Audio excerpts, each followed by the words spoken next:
లోని రంపచోడవరం ఏజెన్సీలో ఎమ్మెల్యే మిరియాల శిరీషాదేవి, ఎస్టీ కమిషన్ చైర్మన్ బోజిరెడ్డి కలిసి కొత్త కలెక్టరేట్ ను ప్రారంభించారు. పోలవరం జిల్లా కలెక్టర్ గా దినేష్ కుమార్, జాయింట్ కలెక్టర్ గా పూజా బాధ్యతలు స్వీకరించారు. గిరిజన లోతట్టు ప్రాంతాల అభివృద్ధి లక్ష్యంగా రాష్ట్ర ప్రభుత్వం పోలవరంను జిల్లాగా ప్రకటించిందని బోజిరెడ్డి అన్నారు. ప్రత్యేక జిల్లా కోరుతూ ఎన్నో ఏళ్ల పోరాటానికి ఇది ప్రతిఫలమని ఎమ్మెల్యే శిరీష అన్నారు. ఈ కార్యక్రమంలో మాజీ ఎమ్మెల్యేలు సీతంశెట్టి వెంకటేశ్వరరావు, చిన్నం బాబు రమేష్, డీఎస్పీ గిరిజనులు పాల్గొన్నారు.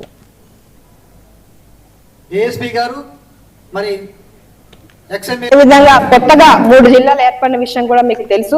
దానిలో భాగంగా ఈ రోజు రంపచోడవరం కేంద్రంగా పోలవరం జిల్లాకి ఈ రోజు మన కేబినెట్ లో మన ముఖ్యమంత్రి గారు తీసుకురావడం జరిగింది. ఈ రోజు గిరిజన ప్రాంత ప్రజలు పడుతున్నటువంటి ఇబ్బందులు గుర్తించి ఆల్రెడీ చంద్రబాబు నాయుడు గారు కూడా ముంపు ప్రాంతాల్లో పర్యటించినప్పుడు మీకు ప్రత్యేక జిల్లా చేస్తామని మాట ఇచ్చిన ప్రకారంగా ఈ రోజు నేషనల్ ప్రాజెక్ట్ అయినటువంటి పోలవరం జిల్లా పేరుగా మమ్మల్ని ప్రకటించడం చాలా గర్వకారణంగా మేము భావిస్తూ ఈ రోజు ఇంత మంచి అవకాశాన్ని కల్పించినటువంటి ముఖ్యమంత్రి గారికి మేము ధన్యవాదాలు తెలియజేస్తూ ఈ సంవత్సరాల కూటమి ప్రభుత్వంలో ప్రజలకి ప్రభుత్వం చేసినటువంటి మంచిని వివరించడానికి అందులో పాలు భాగస్తులు మమ్మల్ని చేసినందుకు ప్రత్యేకించి ముఖ్యమంత్రి చంద్రబాబు నాయుడు గారికి, లోకేష్ గారికి, పవన్ కళ్యాణ్ గారికి, మోడీ గారికి ప్రత్యేకమైన ధన్యవాదాలు తెలియజేస్తూ ఎప్పుడు ప్రజల యొక్క మంచిని కోరుకునే ప్రభుత్వం మా కూటమి ప్రభుత్వం అని రాబోయే 3 సంవత్సరాల్లో కూడా ఇంకా మరెన్నో అభివృద్ధి సంక్షేమం అంటూ ముందుకు వెళ్ళేలాగా మీరందరూ కొత్త సంవత్సరంలో మీ యొక్క ఆశీర్వాదాలు దీవెనలు అందించాలని కోరుకుంటూ సెలవు తీసుకుంటా ఉన్నాను. ధన్యవాదాలు. అదేవిధంగా కొత్తగా 3 జిల్లాలు ఏర్పడిన విషయం కూడా మీకు తెలుసు.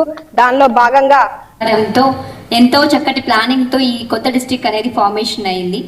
ప్రజల వద్ద పాలన అనే దానికి ట్రూ ఫార్మేషన్ అనేది మనకి ఈరోజు కనిపిస్తూ ఉంది. ఎక్కడ ఎలా అయితే మనకి వాళ్ళ ప్రాబ్లమ్ ని పరిష్కరించడానికి డెలివర్ అంటే చాలా సార్లు మనం ఫిర్యాదు తీసుకుంటాం, ప్రాబ్లం తీసుకుంటాం, దానికి ఒకసారి ఫీల్డ్కి వెళ్తాం. ఎంతో చక్కటి ప్లానింగ్ తో ఈ కొత్త డిస్ట్రిక్ట్ అనేది ఫార్మేషన్ అయింది. ప్రజల వద్ద పాలన అనే దానికి ట్రూ ఫార్మేషన్ అనేది మనకి ఈరోజు కనిపిస్తూ ఉంది.